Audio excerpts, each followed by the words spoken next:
The silence after the click of the phone ending the call was louder than any noise I'd ever known. It pressed in on me, heavy and thick like summer humidity, stealing the air from my lungs. Too old. Two small words dropped carelessly from the lips of my granddaughter, Chloe, the child I'd rocked to sleep, whose tears I'd kissed away, whose scraped knees I'd bandaged with gentle hands. Too old for her 16th birthday party. It wasn't just the words themselves, though they stung like a swarm of angry bees. It was the casual cruelty, the easy dismissal layered beneath the bright, brittle tone she'd adopted lately, a tone that sounded unnervingly like her mother. Sandra, my daughter-in-law, the architect I suspected of this particular brand of heartache. I sank onto the floral armchair by the window, the one my late husband, Robert, always favored, its worn velvet familiar and cool beneath my trembling hands. Outside, the late afternoon sun cast long shadows across the lawn I meticulously tended for 30 years, painting the roses in hues of fire and gold.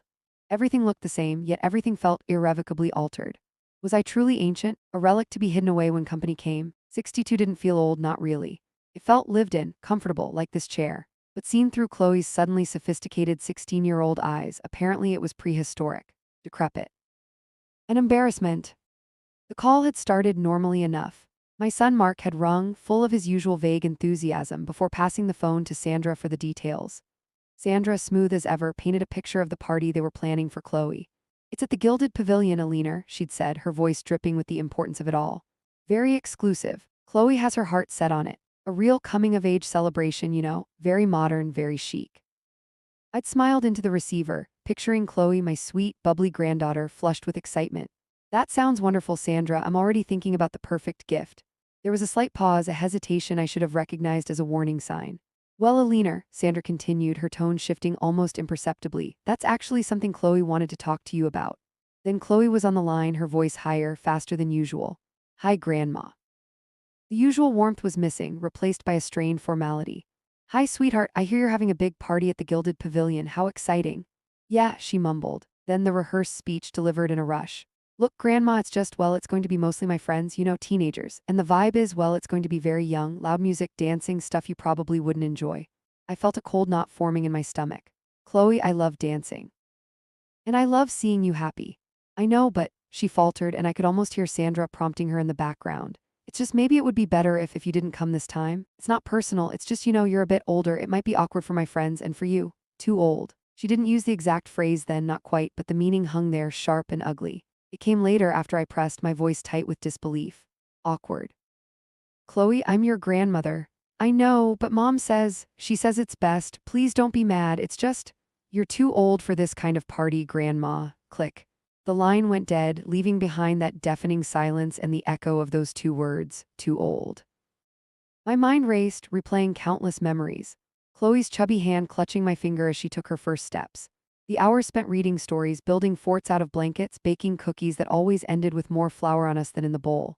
Had none of that mattered? Was I so easily discarded now that I was deemed past my expiration date for teenage sensibilities? I thought of Mark, my son. He must have known about this. He must have sanctioned it. The familiar pang of disappointment, sharper this time, settled in my chest.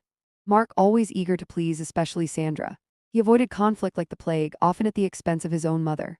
And Sandra, she'd always treated me with a thin veneer of politeness, a carefully constructed wall I could never quite breach.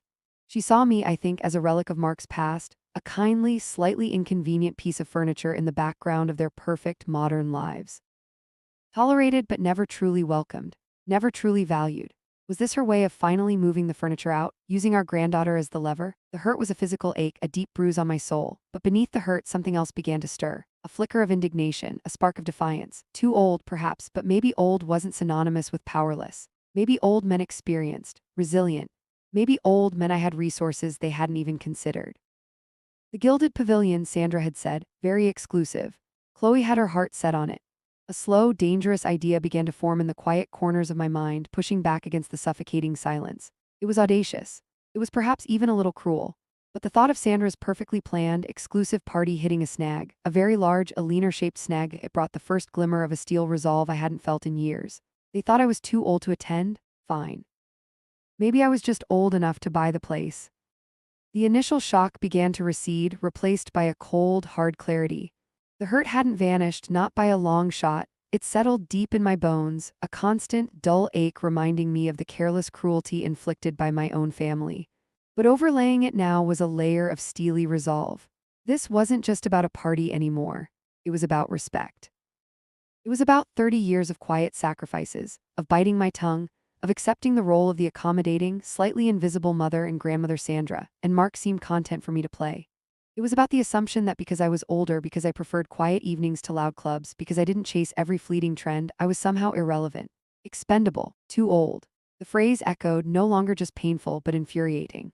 I decided to call Mark. Not for permission, not even for comfort, really. I needed to hear his voice to gauge the depth of his complicity. He answered on the third ring, his tone falsely bright. Mom, hi, everything okay? Mark, I kept my voice level, betraying none of the turmoil inside. I spoke to Chloe and Sandra, a beat of silence. He knew exactly what I was talking about. Oh, right, the party. He cleared his throat. Yeah, look, Mom, I'm sorry about that. It's just, you know how teenagers are. Chloe gets these ideas. Ideas put into her head, Mark? I interrupted, the question hanging sharply in the air. He sighed, the sound weary, familiar. This was Mark's default setting, weary resignation in the face of Sandra's directives. It's not like that, Mom. Sandra just wants Chloe to have the perfect sweet 16. It's a big deal for her. And Chloe, she really wants this specific vibe. Her friends are all going to be there. And her grandmother would ruin this vibe. No. Of course not, it's just, it would be different. Sandra thought we thought it might be less stressful for everyone if he trailed off, unable to finish the sentence, unable to voice the ugly truth if you weren't there. Less stressful for whom, Mark? I asked quietly. For Chloe, for Sandra, or for you because you wouldn't have to navigate the awkwardness of your mother attending your daughter's party. His silence was answer enough. Mom, please don't make this difficult, he pleaded, his voice taking on that familiar wheedling tone he used when he felt cornered.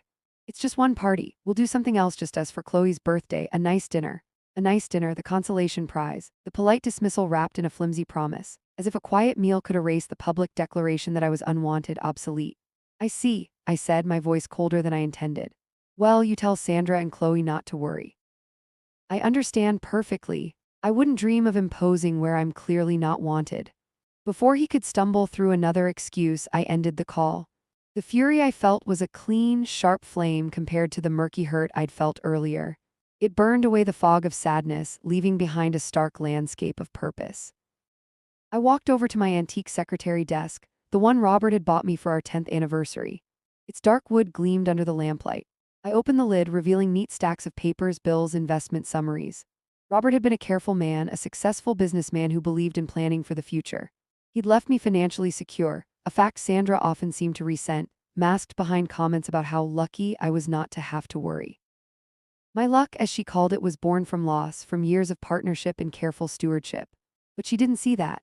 She saw an older woman with resources she perhaps felt she and Mark were more entitled to manage, or at least benefit more directly from. I rarely indulged myself. I lived comfortably but simply in the house Robert and I had built together. My money sat quietly, growing steadily, managed by a trusted advisor. It wasn't something I flaunted or even thought about much day to day. But now it felt like a tool. A weapon, perhaps. Was it petty? Maybe. Was it disproportionate? Possibly. But the dismissal cut deeper than just a party invitation. It was a dismissal of my place in their lives, a reflection of countless smaller slights over the years. Sandra's condescending explanations of simple technology. Mark's habit of steering conversations away from my interests. The way they subtly edited me out of their picture-perfect family narrative. This wasn't just about Chloe's sweet 16. It was about reclaiming my narrative. I pulled out my laptop, the sleek modern device, a stark contrast to the antique desk. My fingers, steady now, flew across the keyboard. The Gilded Pavilion. Their website loaded, showcasing opulent interiors, glittering chandeliers, and testimonials about unforgettable, exclusive events. It was precisely the sort of place Sandra would adore, expensive, pretentious, designed to impress. I navigated to their booking inquiry page. A calendar showed availability. Chloe's birthday was 6 weeks away.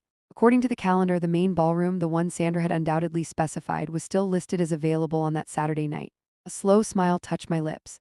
It felt foreign, almost dangerous. Too old was I? Too old to understand their modern sensibilities, perhaps. But maybe I was just old enough to understand the timeless language of contracts and deposits.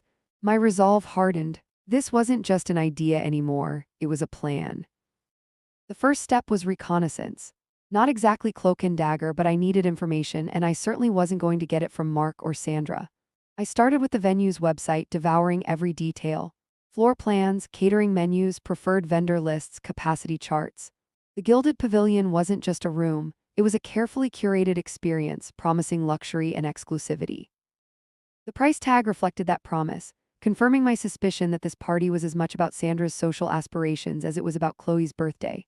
Knowing Sandra, she'd likely booked the largest, most ostentatious space, the grand ballroom capable of holding several hundred guests, far more than Chloe's circle of teenage friends. It screamed status. It screamed, look at us.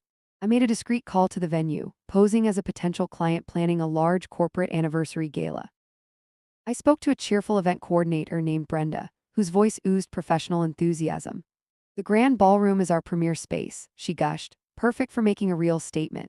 Chandeliers imported from Italy, floor-to-ceiling windows overlooking the city skyline, it's truly breathtaking. I let her talk, absorbing the details, imagining Sandra preening, Mark looking vaguely uncomfortable but proud, Chloe surrounded by her friends, oblivious to the undercurrents.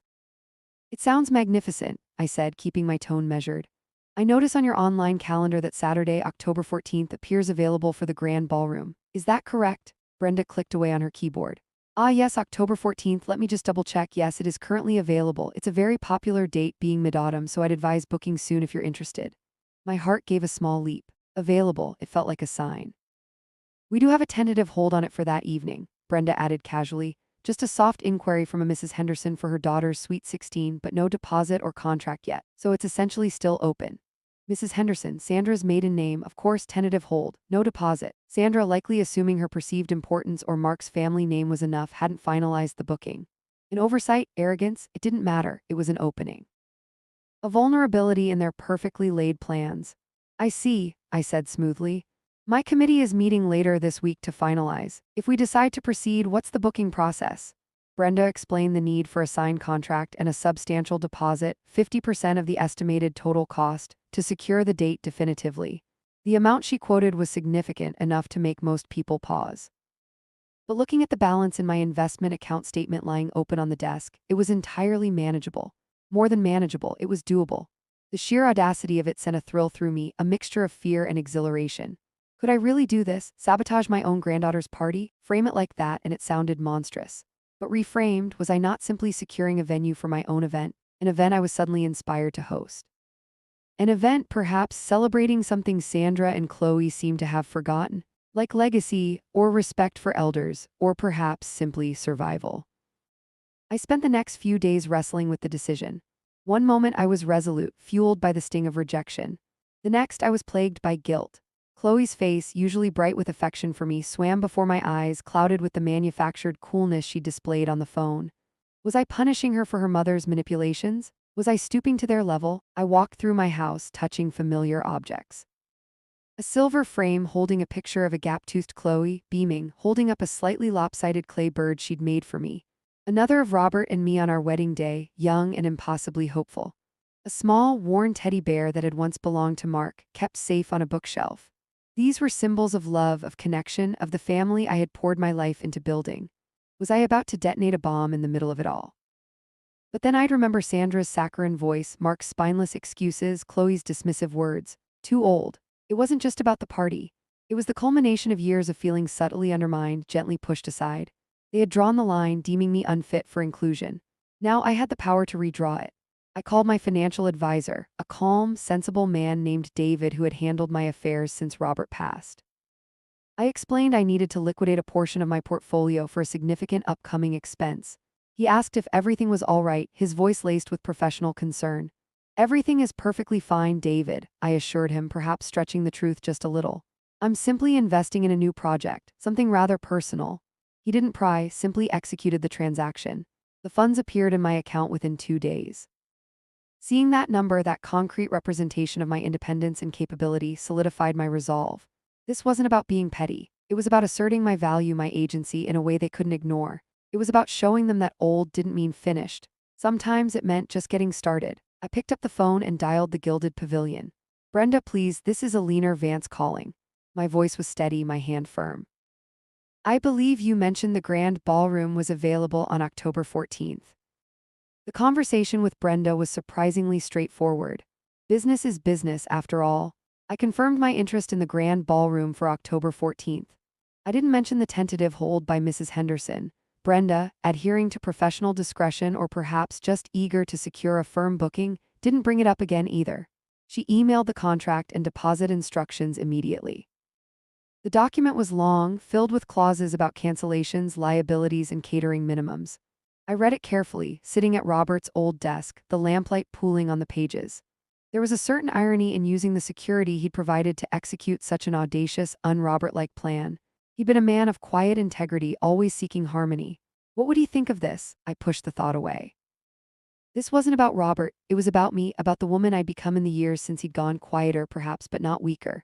I signed the contract, my signature clear and firm, Eleanor Vance. Then I initiated the wire transfer for the deposit. It was a dizzying sum, enough to buy a small car, but the click of confirmation felt strangely satisfying. A point of no return. Brenda called back within the hour, her voice even more effervescent than before. Mrs. Vance. We've received everything. The grand ballroom is officially yours for the evening of October 14th. Congratulations, now the fun part begins, planning your amazing gala. Gala, that's what I'd told her I was planning. Vague, corporate sounding, respectable, it served its purpose. Indeed, I replied, keeping my voice calm. I'll be in touch soon to discuss the details. Hanging up, a wave of something akin to vertigo washed over me. I had done it. I had actually booked the venue right out from under them. The power of it was intoxicating, but also terrifying. Now came the hard part, maintaining the facade and deciding what exactly my gala would entail. The next few weeks were a masterclass in quiet deception. I spoke to Mark occasionally, keeping the conversations light, avoiding any mention of Chloe's party beyond a polite, distant inquiry about how the planning was going. Oh, you know, he'd hedge. Sandra's handling most of it, getting very elaborate. I could hear the underlying stress in his voice. Perhaps Sandra was encountering difficulties. I'm sure it will be lovely, I'd murmur, offering no further comment. Sandra herself called once, dripping false sweetness. Eleanor just wanted to touch base. We're finalizing the guest list for Chloe's party. Obviously, space is tight at the pavilion, very exclusive, you understand. It took every ounce of my self-control not to laugh. Of course, Sandra, I said smoothly. Don't you worry about me. As I said, I wouldn't want to impose. Wonderful, she chirped, clearly relieved. So glad you understand. Chloe is just thrilled about how chic it's all going to be. We even hired a DJ who does celebrity parties. I pictured her, smug and self-satisfied, completely oblivious. The irony was thick enough to taste. Inside, I felt a complex mix of emotions. There was a grim satisfaction, yes, but also a persistent sadness. I loved Chloe. Seeing her caught in the middle, manipulated by her mother's social climbing and her father's passivity, hurt me deeply. This elaborate scheme felt less like revenge against my granddaughter and more like a desperate, drastic measure to shake my son and daughter-in-law out of their dismissive complacency. A wake-up call delivered via a wrecking ball. Meanwhile, I had my own planning to do. What kind of event should I host? My initial anger-fueled thought was something deliberately old. A tea dance, a Glenn Miller tribute night, but that felt reactive, petty, playing their game. No, this needed to be about me, about reclaiming my own narrative, not just mocking theirs. It needed to have substance. It needed to reflect my values. I thought about what mattered to me: community, connection. The wisdom and experience that comes with age, the very thing I was being dismissed for. I thought about others like me, perhaps widowed, perhaps living alone, maybe feeling overlooked by their own busy families. An idea began to crystallize. Not a corporate gala, not a spiteful anti-party. What if I hosted an event celebrating seniors? A golden years gala, perhaps. An evening of elegance, good food, music we enjoyed, and connection. A celebration of lives lived, stories gathered, wisdom earned. It felt right. It felt authentic. It felt like something positive spun from a negative situation.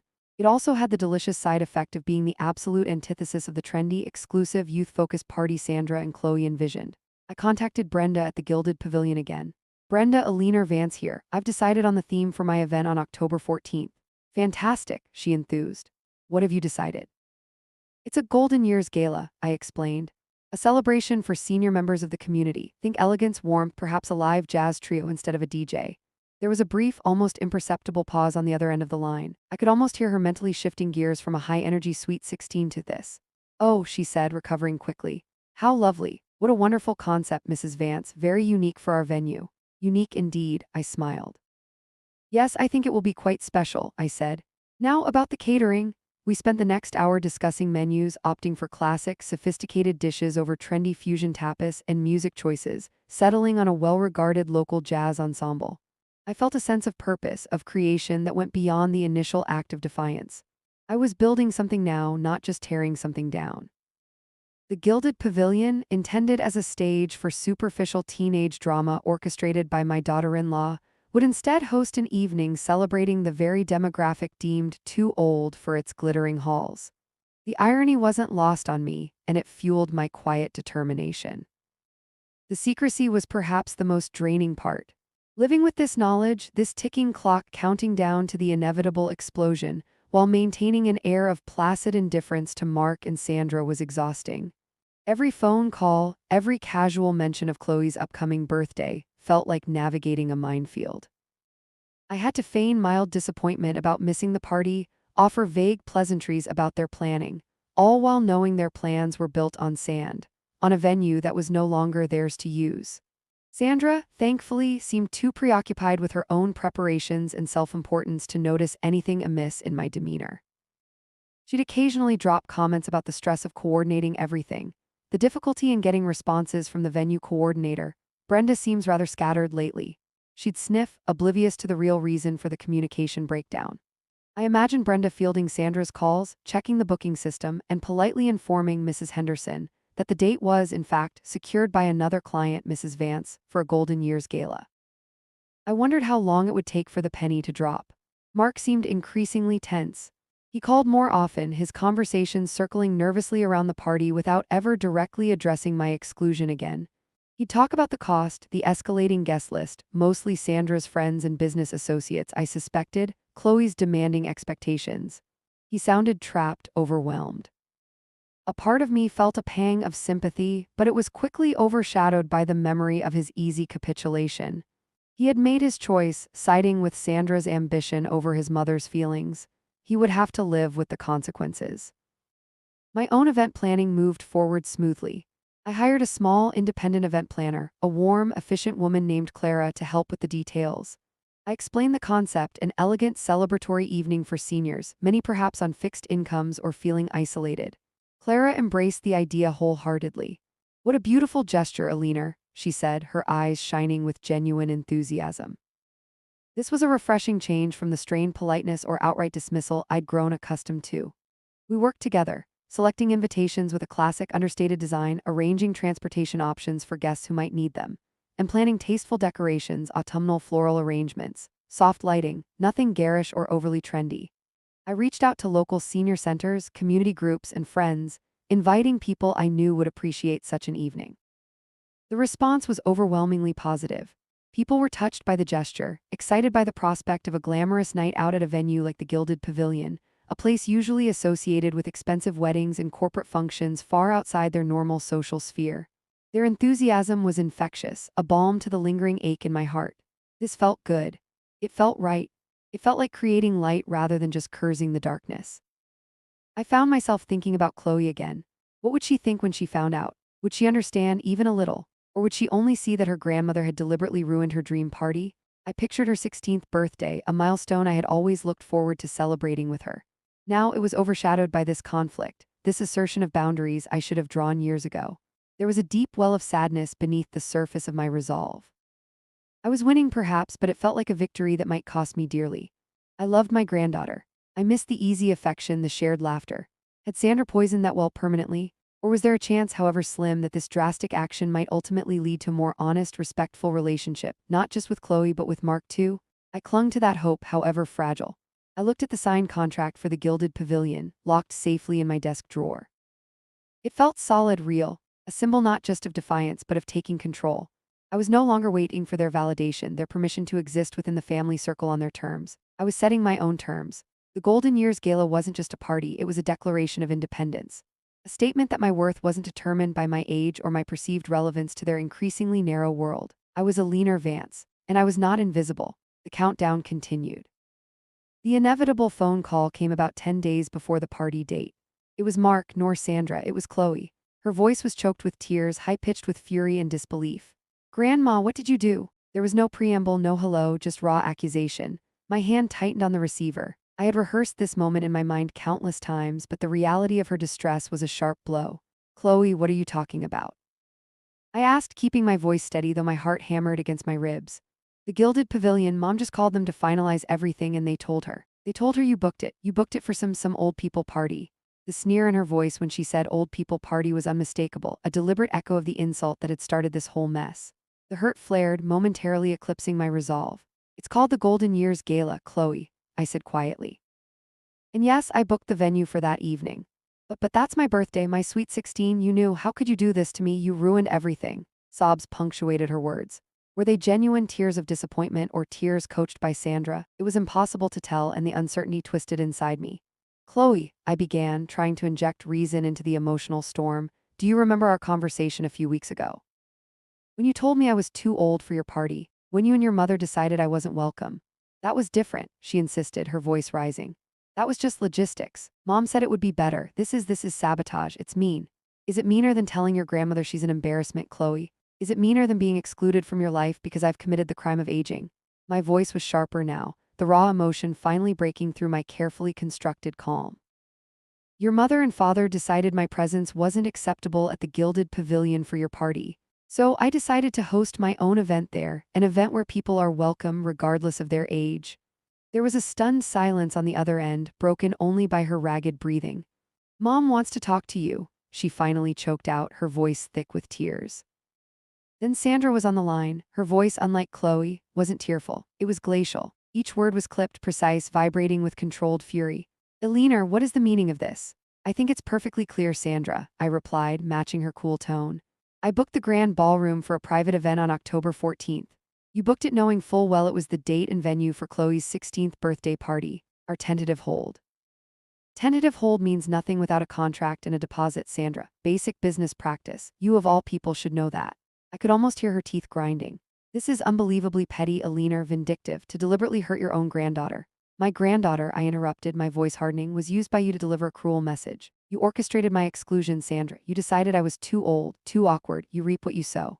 How dare you, she hissed. Mark will hear about this. This is unacceptable. Mark already knows my position, Sandra. We spoke weeks ago after you had Chloe call me. He chose not to intervene then. Perhaps he'll choose differently now, but the booking stands. The contract is signed, the deposit paid. The Gilded Pavilion is mine for that evening. I could sense her struggling for control, searching for leverage. Chloe is devastated, absolutely heartbroken. Do you even care? I care very much about Chloe, I said, my voice softening slightly truthfully. I am heartbroken that you put her in the position of hurting me and that you've taught her to value superficial appearances over genuine family connection. Perhaps this situation, however unpleasant, will provide an opportunity for reflection for all of us. Reflection, she scoffed. You've declared war, Eleanor. Don't expect any cordial family dinners after this. Frankly, Sandra, I said, weariness creeping into my voice, the dinners haven't felt cordial for a very long time. Perhaps honesty, even if it's uncomfortable, is preferable to pretense. I heard a sharp intake of breath, followed by the distinct sound of the phone being slammed down. The silence returned, but this time it felt different, not empty but charged. The battle lines were drawn. The confrontation I had dreaded and anticipated was over. There was no going back now. A strange sense of calm settled over me. I had stood my ground. I had spoken my truth. Whatever happened next, I would face it. The power dynamic had irrevocably shifted. I picked up the invitation list for the Golden Years Gala, tracing the names with my finger. These were the people I would be celebrating with, people who I hoped wouldn't consider me too old. The days leading up to October 14th were thick with unspoken tension. There were no more calls from Mark, Sandra, or Chloe. A wall of silence had descended, heavy and absolute.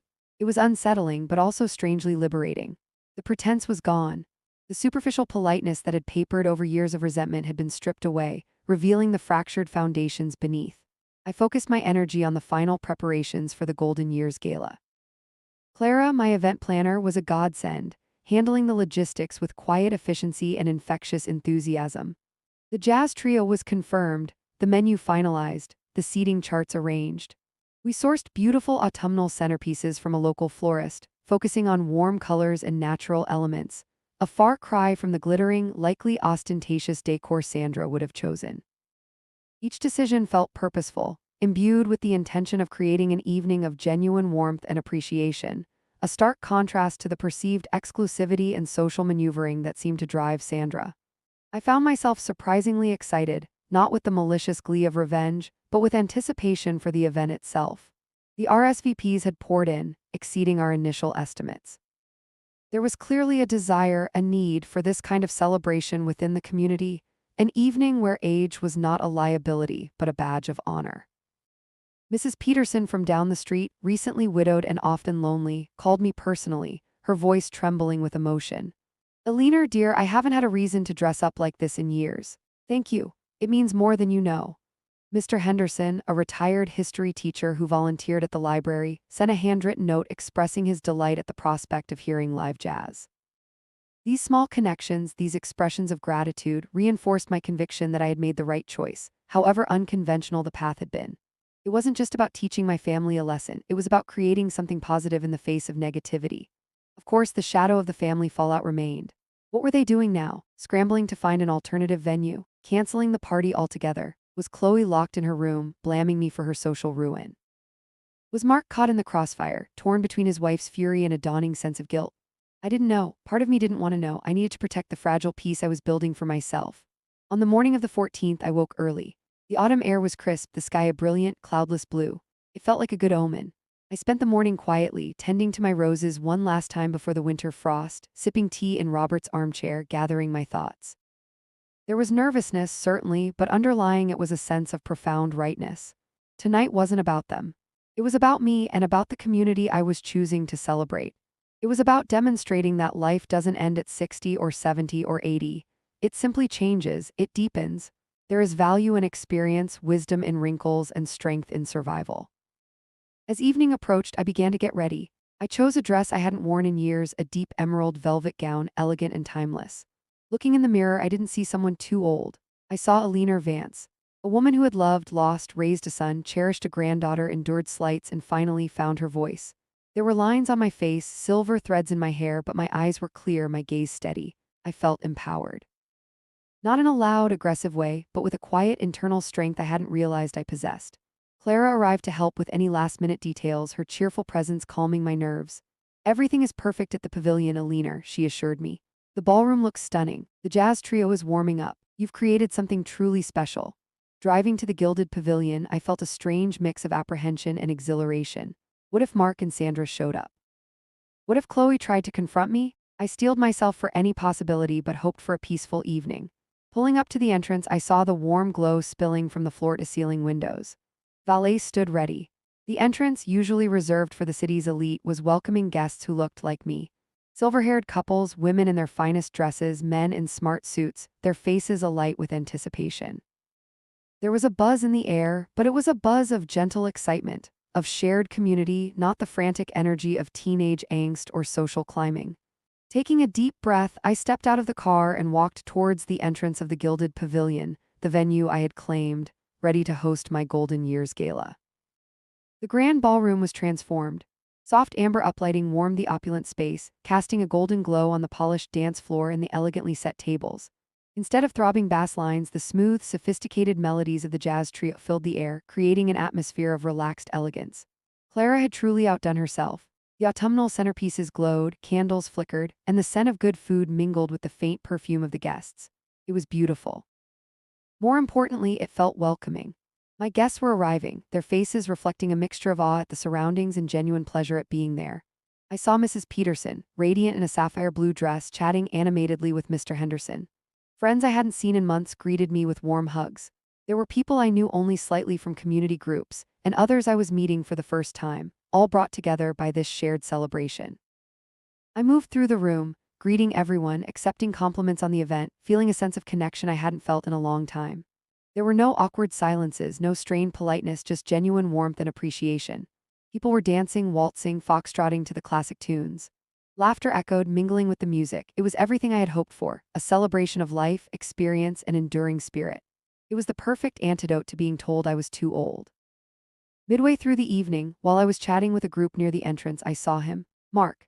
He stood hesitantly just inside the doorway, looking utterly out of place in his jeans and casual jacket amidst the dressed-up crowd.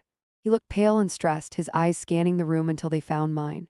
He took a tentative step forward, then stopped, seemingly unsure of his welcome. Sandra and Chloe were nowhere in sight. My first instinct was apprehension, a tensing in my shoulders. Was he here for another confrontation? But looking at his face, I saw something different. Not anger, but a deep, unsettling sadness. Resignation, perhaps even shame. He didn't approach me further. He just stood there watching the scene, the joyful dancing, the easy conversation, the vibrant energy of the old people I was celebrating. He observed the warmth, the connection, the genuine happiness filling the room that was supposed to have hosted his daughter's chic party. What must he be thinking? Contrasting this reality with the event Sandra had planned, seeing his mother not as an inconvenient relic but as the gracious, capable host of this elegant affair, after a few long minutes his gaze met mine across the room. He gave a small, almost imperceptible nod, a gesture laden with unspoken meaning. Then, as quietly as he had arrived, he turned and slipped back out into the night. I didn't see Chloe or Sandra at all. Whether they were waiting in the car or had refused to come near the place, I didn't know. Mark's brief, silent appearance spoke volumes. It wasn't forgiveness, not yet. It wasn't a solution, but it felt like acknowledgement, a crack in the wall of denial he had hidden behind. The rest of the evening passed beautifully. I made a short speech, thanking everyone for coming, speaking not of defiance or family feuds, but of the importance of community, of celebrating every stage of life, of the richness that experience brings. They say youth is wasted on the young, I concluded, raising my glass, but I believe wisdom is the reward of age. Let us cherish it, share it, and celebrate it. To the golden years, the toast was met with warm applause and heartfelt cheers. As the evening wound down, guests departed with smiles on their faces, thanking me profusely. Best party I've been to in years, Alina. Such a wonderful idea. You must do this again. Watching them leave, filled with good food, good music, and good company, I felt a profound sense of satisfaction. It wasn't the petty triumph I might have initially craved in my anger. It was deeper than that. It was the quiet joy of creating something meaningful, of turning hurt into hospitality, of asserting my worth not by tearing others down but by lifting others up. I had taken the venue meant to exclude me and transformed it into a space of inclusion.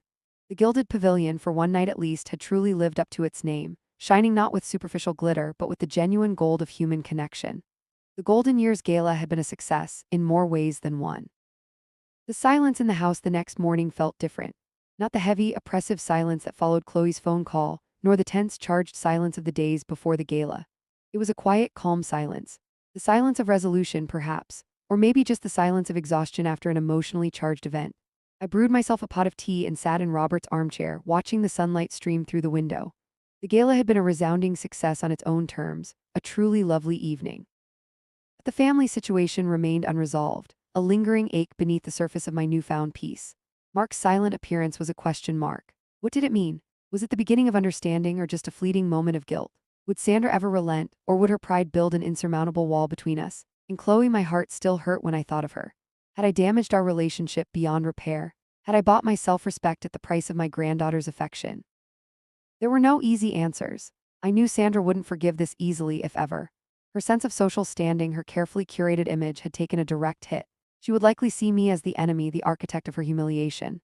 Mark, caught in the middle, would probably retreat further into passivity, hoping the storm would blow over. It was Chloe's reaction that concerned me most. 16 is a tumultuous age, heavily influenced by peers and parental guidance or manipulation. Would she eventually see past her mother's narrative? Would she remember the grandmother who baked cookies and read stories, or only the grandmother who ruined her party? Only time would tell. A few days later, a small, hesitant bouquet of flowers arrived. Simple chrysanthemums the color of sunshine. The card tucked inside simply read, "I'm sorry, Mark." No explanations, no excuses, just those two words. It wasn't much, but it was more than I expected. It was an admission, a crack of light under the door. I put the flowers in a vase on the kitchen table, their cheerful yellow brightening the room. It didn't erase the hurt, didn't magically mend the broken pieces, but it was a start. A possibility. There was no word from Sandra, no word from Chloe. The silence from their end remained absolute. I accepted it. I couldn't force understanding or reconciliation. All I could do was live my life with integrity, maintain the boundaries I had finally established, and hope that eventually, communication might be possible on more honest terms. I started volunteering at one of the senior centers I had connected with while planning the gala. Helping organize activities, chatting with the residents, listening to their stories, it filled my days with purpose and connection. I found a community there, people who saw me, valued me, shared my perspective on life's later chapters. It wasn't a replacement for my family, but it was a source of joy and companionship. Sometimes, looking at the photo of young Chloe on my mantelpiece, a wave of sadness would wash over me. I missed her. I missed the easy intimacy we once shared. But I also knew I couldn't go back to the way things were, to being the accommodating, invisible grandmother, accepting disrespect with a quiet smile. The price of reclaiming my dignity had been high, creating a rift in the family fabric. Yet the alternative, continuing to allow myself to be diminished, to have my worth dictated by others, was no longer acceptable. Buying the venue, changing the theme, it wasn't just about a party. It was about drawing a line in the sand. It was a declaration that I mattered, that my feelings mattered, that being older didn't mean being irrelevant. It was a bittersweet victory. I had lost the illusion of a perfectly harmonious family, but I had gained something far more valuable, my self-respect. The house felt quieter now, perhaps, but it also felt lighter. I felt lighter. I had faced the dismissal, the casual cruelty, and I hadn't crumbled. I had stood tall, used the resources and wisdom my age had afforded me, and turned a moment of pain into an act of empowerment and community. I was a leaner Vance, and my golden years were just beginning.